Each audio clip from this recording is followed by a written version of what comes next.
Welcome to This Explainer. Right now, we are seeing a highly localized, intense maritime conflict in the Middle East, casting a massive, massive shadow over a superpower summit halfway across the world in Asia. It's honestly a perfect case study in just how deeply interconnected geopolitics and the global economy truly are. Today, we're going to break down the timeline, the hard data, and the totally clashing diplomatic priorities tying these two major events together. Okay, let's dive into this. Here is exactly how we'll be zooming out today. First, we'll look at the tension in the Gulf. Then we'll shift to the Beijing summit, move into what we're calling the global oil triangle, and finally, we'll break down those clashing diplomatic priorities. Starting right off with Section 1, Tension in the Gulf, focusing on the immediate maritime escalation. To really grasp the stakes here, you have to look at just how insanely fast this whole thing escalated. Just a day prior, an Indian flagged ship was attacked off Oman. And get this, that happened right while India was actively hosting Iran's foreign minister. Then, the very next morning, a commercial ship was seized just 38 miles off the coast of the UAE, and it was last seen heading straight into Iranian waters. And the timing of all this? Iran commandeered this ship at the exact moment the US president arrived in Beijing for a historic summit. You really can't make this stuff up. So the core issue here, it's all about access to the Strait of Hormuz. The Iranian foreign minister stated bluntly over in New Delhi that the strait is open, quote, only if they cooperate with the Iranian Navy. And to back that up, Iran's Revolutionary Guard basically came out and claimed that 30 vessels recently crossed solely because they secured Tehran's explicit permission. They are essentially making ships pay a toll to safely navigate an absolutely critical international waterway. Which brings us right to Section 2. The Beijing summit, and the diplomatic theater playing out simultaneously. Over in Beijing, the US and Chinese leaders were meeting face-to-face, and obviously this Gulf crisis was looming heavily over the entire summit.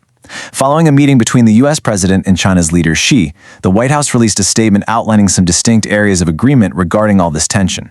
Their stated joint goals were super clear. Iran absolutely cannot possess a nuclear weapon, the Strait of Hormuz must remain open, and, crucially, ships have to be able to pass through without paying any sort of toll to the Iranian Navy. But honestly, the real fascination here is watching the total evolution of the US negotiating stance. Because right before leaving for Beijing, the US president claimed America didn't actually need China's help on this issue at all. Yet once the summit started, the tone completely flipped. The current US argument, which was articulated by officials like Senator Marco Rubio, is that China actually must do more. The logic is that a crisis in the strait threatens a cascading global economic meltdown, which would, in turn, directly threaten Chinese exports. And that connects perfectly to Section 3, the global oil triangle. This is the hidden economic tether linking everything together. Now, what's really interesting about this slide is the sheer, mind-blowing scale of the economic relationship we're talking about. According to data from the U.S. Select Committee on China, a staggering 90% of Iran's oil exports go directly to China. Let that sink in for a second. Economically speaking, Iran is fundamentally completely reliant on the Chinese market just to survive. But wait, it is absolutely not a one-way street. Over half of China's total oil supply, meaning oil from all of their sources combined, must physically pass through the Strait of Hormuz. That exact contestant waterway where commercial ships are currently being seized is literally the primary artery keeping the massive Chinese economy energized. So when you synthesize those two massive data points, it gives us this crucial takeaway. Resolving the Strait of Hormuz crisis is inherently in Beijing's best interest, and this is the exact economic leverage the U.S. delegation was pointing to. The U.S. argument is essentially this. Because China relies on that specific strait for over half its oil, and because Iran relies on China to buy 90% of its oil, Beijing is uniquely positioned and heavily economically incentivized to step in, apply pressure to Tehran, and keep that waterway open and peaceful.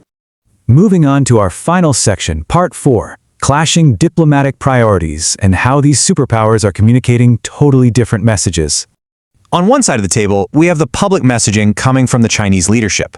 The framing from President Xi was incredibly optimistic. He stated, quote, "We should be partners, not rivals. We should help each other succeed and prosper together." It's a very curated public posture, focused almost entirely on broad global partnership and getting along in a new era.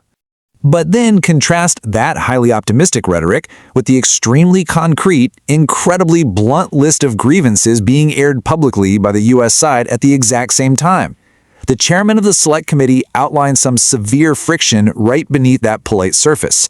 The U.S. argues that, sure, friendly relations are great, but the reality on the ground is that China is actively undermining U.S. efforts with Iran and Russia. The U.S. list of grievances specifically includes allegations of stealing technologies, cheating American workers through unfair trade practices, failing to follow through on commitments, and supporting the fentanyl trade. The U.S. position is basically, we want a fair trade relationship, but we need to see concrete actions from Beijing, not just nice dialogue. And this brilliantly illustrates the highly unusual nature of this diplomatic event. Normally, when major global powers hold a huge summit like this, the resulting statements are carefully coordinated and analysts just parse the shared language to figure out what was agreed upon. But here, we are seeing completely mismatched statements. The Chinese public focus remained heavily anchored on a broad global partnership and their firm stances on Taiwan policy. Meanwhile, the U.S. public focus was laser-targeted on the immediate, burning crisis in the Strait of Hormuz and demanding hard, concrete actions on very specific trade and security grievances. They are in so many ways having two entirely different public conversations while literally sitting at the same table. So, to wrap this all up, we've got a physical crisis threatening global trade, deeply intertwined economies relying heavily on a single, vulnerable waterway, and two superpowers at a massive summit presenting entirely different public priorities to the world. So the big question we really have to ask ourselves is this: when global powers have completely mismatched priorities, who actually controls the economic ripple effects? Keep that exact framework in mind as the situation in the Strait of Hormuz continues to unfold. Thanks so much for watching this explainer, and we'll catch you next time.